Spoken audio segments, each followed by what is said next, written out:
কাউকে মাথায় গুলি করার পর সিমেন্টের ব্যাগে বেঁধে নদীতে ডুবিয়ে দেয়া হয়, আবার কাউকে হত্যার পর লাশ চলন্ত ট্রেনের নিচে ফেলে দেওয়া হয়। মানুষকে ধরে এনে স্পর্শকাতর অঙ্গে বৈদ্যুতিক শক দেয়া সহ নির্যাতন চালানো হতো নানা প্রক্রিয়ায়। গুম করে হত্যা ও নির্যাতনের এমন অসংখ্য রোমহর্ষক ঘটনা ঘটেছে 2009 থেকে 2024 সালের 5 আগস্টের মধ্যে। গুম সংক্রান্ত তদন্ত কমিশনের প্রাথমিক প্রতিবেদনে এমন অনেক ঘটনার বর্ণনা উঠে এসেছে। ক্ষমতাচ্যুত আওয়ামী লীগের 15 বছরের শাসনামলে গুমের ঘটনা তদন্তে অন্তর্বর্তী সরকার একটি কমিশন গঠন করে। Double million offer, Walton fridge কিনে পেতে পারেন 20 লক্ষ টাকা, রয়েছে কোটি কোটি টাকার নিশ্চিত উপহার। সেই কমিশনের কাছে এখন পর্যন্ত 1676টি অভিযোগ জমা পড়েছে, যার মধ্যে 758টি অভিযোগ যাচাই বাছাই করা হয়েছে।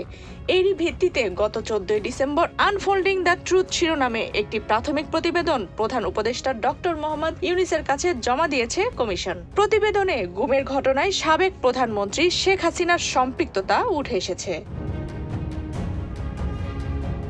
15 ডিসেম্বর প্রধান উপদেষ্টার প্রেস উইং থেকে ওই প্রতিবেদনের কিছু অংশ প্রকাশ করা হয়, যাতে আইন প্রয়োগকারী সংস্থার গুম ও নির্যাতন করার পদ্ধতির কিছু বর্ণনা রয়েছে। প্রতিবেদন অনুযায়ী গুম হওয়া বেশিরভাগ ব্যক্তিকে হয় হত্যা করা হয়েছে অথবা মিথ্যা মামলায় ফাঁসানো হয়েছে।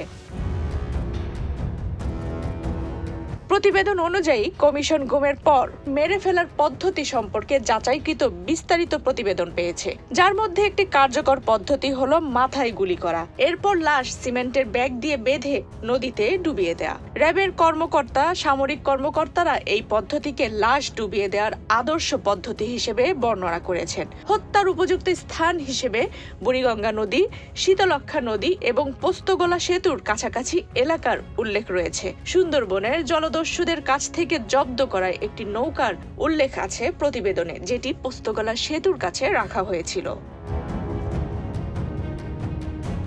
গুমের শিকার ব্যক্তি, প্রত্যক্ষদর্শী এবং গুম হওয়া ব্যক্তিদের পরিবারের সদস্যদের কাছ থেকে পাওয়া তথ্য পর্যালোচনা করে দেখা গেছে, গুমের বেশিরভাগ ঘটনার সঙ্গে জড়িত ছিল র্যাব, পুলিশের গোয়েন্দা শাখা, সিটিটিসি, ডিজিএফআই ও এনএসআই। কমিশনের এই অন্তর্বর্তী প্রতিবেদনে অবশ্য বিস্তারিত প্রকাশ করা হয়নি। এতে বলা হয়, কমিশনের চূড়ান্ত প্রতিবেদনে অপহরণ, আটক, নির্যাতন, হত্যা ও মুক্তির বিস্তারিত বিবরণ দেয়া হবে।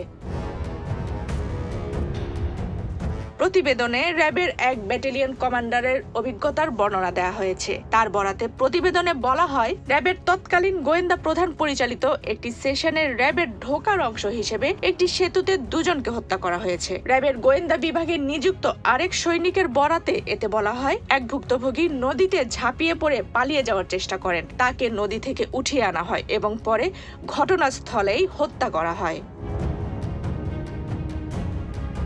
একটি ঘটনায় বলা হয়েছে, সাদা পোশাকধারী কয়েকজন ব্যক্তি ধানমন্ডি এলাকা থেকে এক যুবককে তুলে নিয়ে তার ঠোঁট অবশ করা ছাড়াই সেলাই করে দেয়। আরেকটি ঘটনায় বলা হয়েছে, এক ব্যক্তিকে আটক করে যৌনাঙ্গ এবং কানে বৈদ্যুতিক শক দেয়া হয়। ঘটনার বর্ণনা দিতে গিয়ে এক সেনা সদস্য জানান, তাকে একটি লাশ নিয়ে ঢাকার রেল লাইনের ওপর রেখে ট্রেনের অপেক্ষা করতে বলা হয়, যেন ট্রেনের চাপায় লাশটি ছিন্ন বিচ্ছিন্ন হয়ে যায়। কমিশনের তদন্ত, ঘটনায় সম্পৃক্ত কর্মকর্তা ও নির্যাতনের শিকার ব্যক্তিদের বয়ানে উঠে এসেছে গুম ও নির্যাতনের এসব রোমহর্ষক বর্ণনা।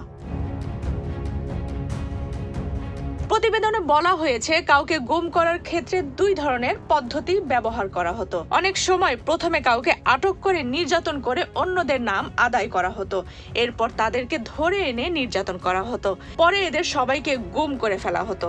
এছাড়া রাজনৈতিক প্রভাবশালী ব্যক্তি বা নেতার সরাসরি নির্দেশেও গুম ও নির্যাতন করা হতো। এরপর টার্গেট করা ব্যক্তিকে অপহরণ করা হতো। অপহরণকারীরা নিজেদের প্রশাসনের লোক বা আইন প্রয়োগকারী বাহিনীর সদস্য হিসেবে পরিচয় দিতেন। অপহরণের ঘটনা ঘটত সাধারণত রাতের বেলা। আটক করার পর ভুক্তভোগীদের সাধারণত গোপন অন্ধকার কক্ষে রাখা হতো এবং সেখানেই তাদের উপর নানা ধরনের নির্যাতন চালানো হতো বলে অভিযোগ করেছে কমিশন। আটক অবস্থায় ভুক্তভোগীদের উপর নানাবিধ শারীরিক ও মানসিক নির্যাতনের বর্ণনা প্রতিবেদনে উঠে এসেছে। কিছু নির্যাতনের ধরন ছিল অত্যন্ত ভয়াবহ, যেমন পেটানো, বৈদ্যুতিক শক দেয়া, এমন কয়েকজন ভুক্তভোগীর সাক্ষাৎকারের মাধ্যমে বাংলাদেশের বিভিন্ন স্থানে এমন 8টি গোপন কারাগারের সন্ধান পাওয়ার কথা জানিয়েছে কমিশন।